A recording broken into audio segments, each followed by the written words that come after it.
There was so much amazing music in this film. It was good music, innit? Are you the type of person who will sing at home or in the car? Oh, you can't catch me not singing. And also, like, I'm the type who will, like, can I tell you what my favourite thing is to do? I run a bath. I get my iPad on the side. Yeah. I put up YouTube karaoke and I sing in the bathtub.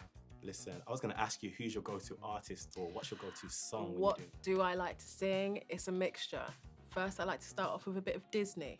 Usually it's Little Mermaid. Okay. Look at this stuff. You know what I mean? Yeah. Then I want to hit it with an Adele. I want to do some ballads. So pretend I'm in concert. It's a concert for one. I'm like, like pretending to be heartbroken in a music video in the bathtub. I'll go in. Oh, wow. I'll go in, and then I'll do some musicals, and then I go to sleep straight afterwards. Singing is actually very good for the soul. It's like relaxing. I know. I felt the same, especially watching this film. Yeah. And this film, your performance, I must say. Did you feel relaxed during this film? Well, we'll get onto that. But your performance was stellar. There were so many layers to it, so many layers to this whole film. What do you want people to take from this? I would love for people to come away both like feeling excited that they've seen something super entertaining, but also kind of full of things to talk about afterwards. I think it's like a really special thing that Zoe has created where you can do both.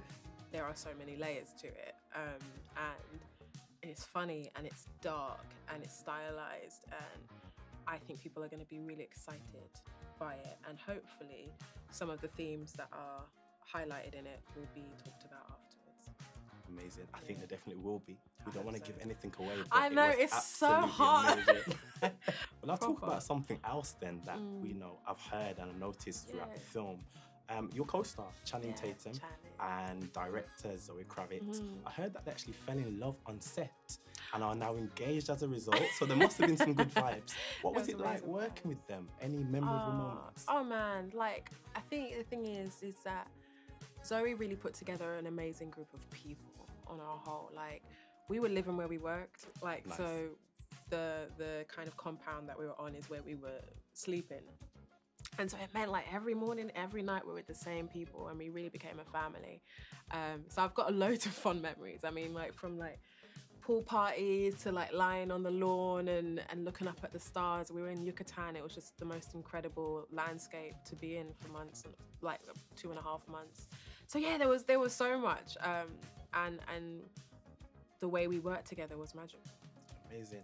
And you're great at playing some multi-layered characters. Thank you. People have a lot of depth to them. Frida now, and previously Whitney Houston. Yeah.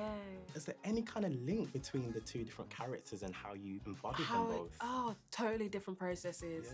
Yeah. Whitney was extremely technical for me, for obvious reasons, whereas Frida came from a very instinctive, like guttural place and was based on.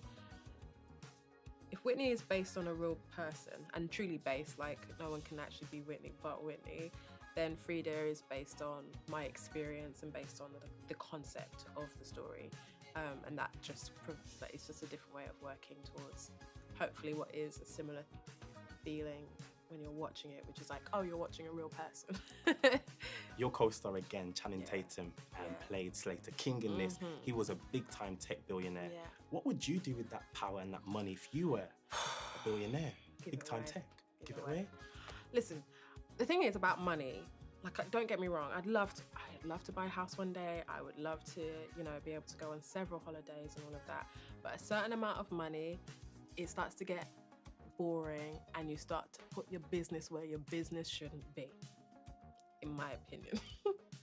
And I don't want to give myself the opportunity to, I would never want to give myself the opportunity to get so bored with having so much that I want to influence the entire world in that way. I think the best thing to do when you have that many resources is to give it to people to help.